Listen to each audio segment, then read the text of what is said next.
Hey guys, Gary here from Lost in the Ozarks, and today I'm out gathering the flowers from these common blue violets. Now these are common in the Ozarks, and they're pretty easy to identify. They have heart-shaped leaves, and the flowers can be purple to a blue color. So all these wild violets, there are hundreds of species of these. All of them that are common here in the Ozarks are edible. And what we're going to do with these is we're going to make a jelly with them. So I'm going to gather these flowers. I've got about a quart gathered. We need another quart, so I'm going to gather one more quart of these flowers. The great thing about these is that these things don't seed from these flowers.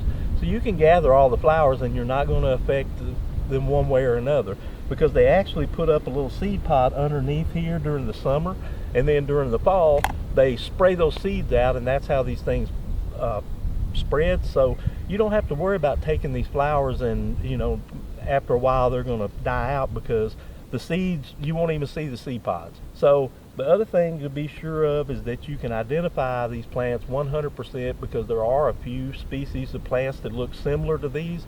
So it's best to gather them if you're going to use them edibly. It's best to gather them when they're flowering, so that you can be sure that that's what they are.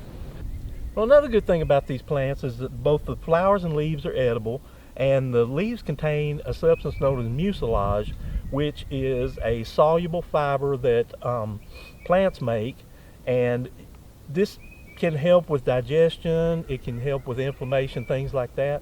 So, you know, these leaves are edible. You can either eat them in a salad, you can eat them raw, you can put them in stir fry, things like that. So that's something to consider. Both the leaves and the flowers are edible. And these flowers, when we make this jelly, we should get a kind of a reddish purple, really great tasting jelly. So I'm going to gather up another quart of these to add to the quart I've got, and then we'll get to making our jelly. Okay, so we've got together 8 cups of violet flowers here, and the next step in making our jelly is we're going to make the tea from this. So you want to boil about 3.5 cups of water, but you want to pour this water over your flowers, and you're going to let this steep for about 2 hours. Okay, so I poured my 3.5 cups of water over the blossoms here, and I'm going to put it up here in the microwave, let this steep for about 2 hours. That water will draw out the color out of these flowers, and it'll make this water a nice blue color. So I'm going to put this up here, let it steep for about 2 hours. Now while these blossoms are steeping during this 2 hours, when it's just sitting here and steeping, you want to make sure and stir it every once in a while. Just come by about every 30 minutes or so and stir it real good. And as you can see here, if I can pull these back, this water is already becoming a nice deep blue color. So once you've steeped your flowers for a couple of hours, it's time to strain your flowers. Now what I've done here is I poured them through a coffee filter, and you can see, I don't know if you can see this real well, but this liquid is a beautiful blue color. Now what you want to do is put all the flowers into your coffee filter, and then what you're going to do is squeeze those using a spoon or something like that to squeeze out all the liquid you can get out of there.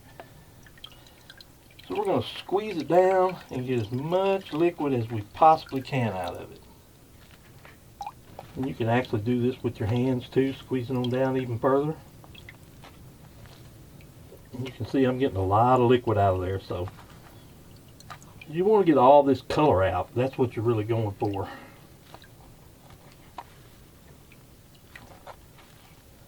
Okay, I think that's about got it. So now we're ready to start putting our jelly together. So our next step here is to bring this to a boil, and then we're going to add our lemon juice, sugar gel, and sugar. What's strange is that when you add the lemon juice in, the citric acid will turn this into a deep purple color. Okay, so it's starting to heat up, so we're going to go ahead and stir everything in. I need a half a cup of lemon juice.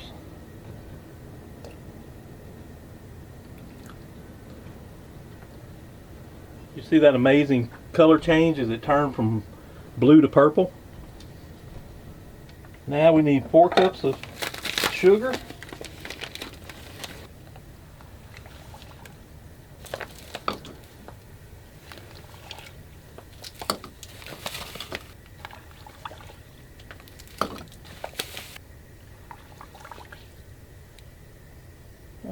Stir this really well to get the sugar to dissolve. And then the last step is to add the pectin.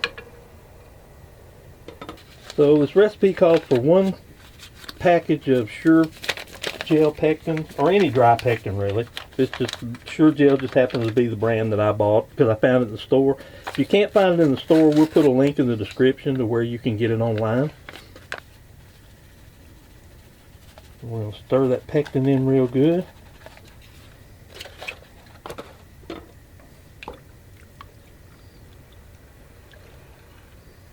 We're just going to slowly stir it here as it comes to a boil, and then we'll turn the heat down and we're going to keep it boiling. So just keep stirring, slowly heat it up. Alright, now that we've got our jelly to a rolling boil, we're going to boil it for 1 minute. So I'm going to go set the timer. We're going to boil it for 1 minute, and we're going to stir it constantly. We're going to stir it here for 1 minute, and then once we do that, we'll turn off the heat. And we're getting really close to being able to put our jelly in jars. Okay, so the timer just went off, so we're going to turn it down, remove it from the heat. I'm going to keep stirring here for just a little bit to keep it from sticking.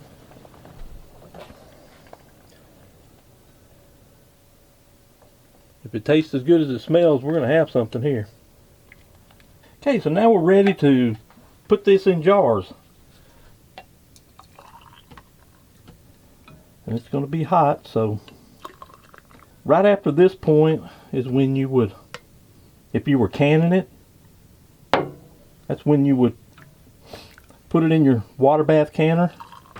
I'm not going to can this because we're not making a big batch. What we're going to do here is just put it in the refrigerator instead of canning it, but if you want it to be shelf stable, you'll want to water bath can it at this point. I want to show you what this looks like now that it's in the jars. So now that we have it in the jars, all we have to do is let it set up. I've got 3 jars here, and I've got some more to bottle, so I'm going to do that. But I wanted you to see how beautiful the color is of this jelly. And it'll be gorgeous when it sets up. Okay, I'm going to bottle the rest of this jelly, but that's basically the process for making this jelly with the common blue violet that you find around here. So give this a try. If you're confident in identifying this plant, give this a try. And I'll get a shot of this before we go, after it's set up and everything. Be sure and like our Facebook page, Facebook/Lost in the Ozarks, and follow us on YouTube, and be sure and subscribe to our channel. We have a lot of people that watch our videos that are not subscribed, and if you subscribe, it helps us out a little bit. So we'd appreciate it if you subscribe, and as always, thanks for watching.